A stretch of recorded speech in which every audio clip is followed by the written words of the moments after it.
First of all, you know which person on your staff is doing what they're supposed to do and which one isn't. But it's often difficult to sort of put that into words and put it into writing and come up with staff evaluations and all that kind of thing. So what I would encourage you to do is simply make a list of all the people who report directly to you, just by first name. And then give each person a 1 to 10 rating, where 10 is, for whatever reason, this is the right person in the right place for the next 3 to 5 years. It's just the right person, that's a 10. The person who says 1 is they should have been fired a long time ago. I don't know how to get rid of them. And so you basically give every person a 1 to 10 rating, just very quickly. It normally, shockingly, takes less than 15 seconds in most cases to rate your entire team. But what you're going to find is anyone 0 to 5 is red. You know they're red. Instinctively, you know they're red. You don't have to come to a long, logical explanation of why they're red. You just know they're red in less than 15 seconds, your whole team.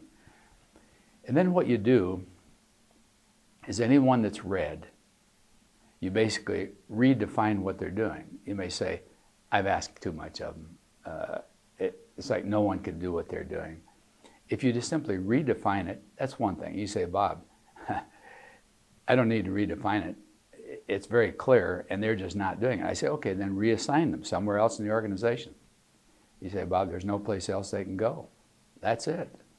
I said, then you have to release them or fire them, release them as soon as humanly possible, not the day before their daughter's wedding or something like that.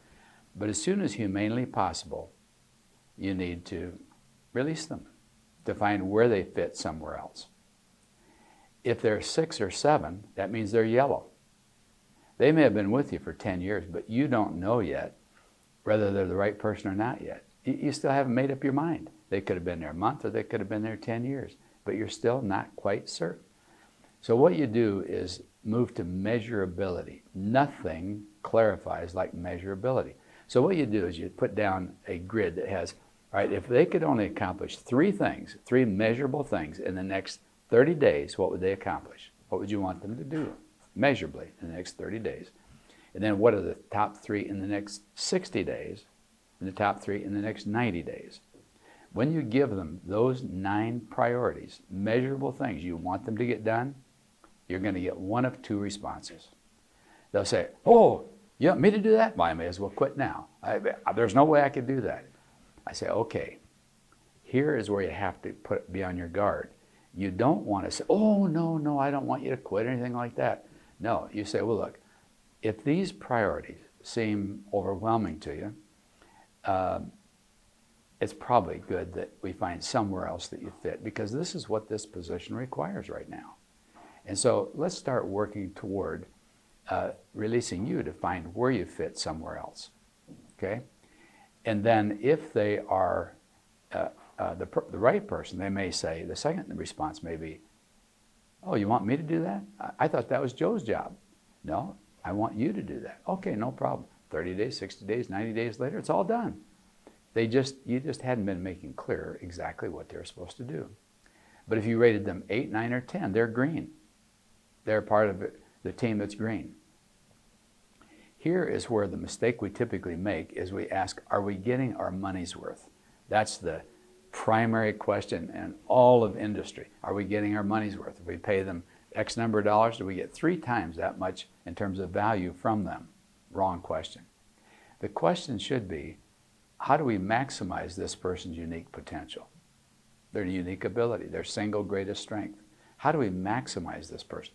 Because if you do that, you may get 10 times what you're paying them. By the way, it's just interesting. I've asked a lot of people, of all the things you do well, what do you do best?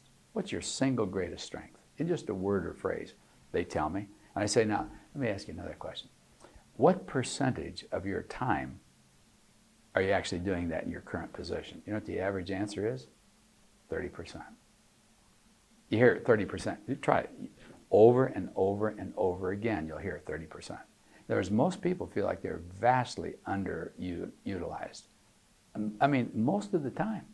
And so if you can define their unique strength and get them doing it more of the time, say 50, 60% of the time, or at least 70% of the time, you're going to find that you get a lot more value from them if you're not using their strength.